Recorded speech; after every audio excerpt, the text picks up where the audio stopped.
பண்ணாரி அம்மன் ஆலயம் ஈரோடு மாவட்டம் சத்தியமங்கலம் வனப்பகுதியில் மேற்கு தொடர்ச்சி மலையின் இயற்கை கொஞ்சும் சூழலில் அமைந்துள்ளது.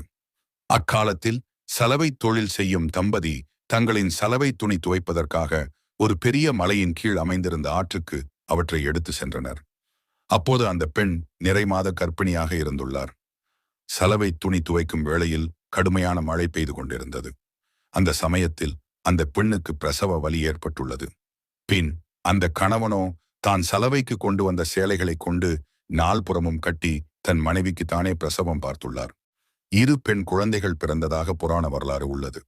பின்னர் ஒரு குழந்தையை அவர் தூக்கியதாகவும் மற்றொரு குழந்தையை இருவராலும் தூக்க முடியவில்லை.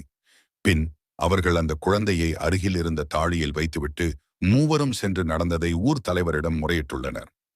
பின்னர் அவர்களுடன் அந்த குழந்தை இருக்குமிடம் சென்று மேலும் தெரிஞ்சுக்க கீழே இருக்கிற லிங்கை கிளிக் பண்ணுங்க.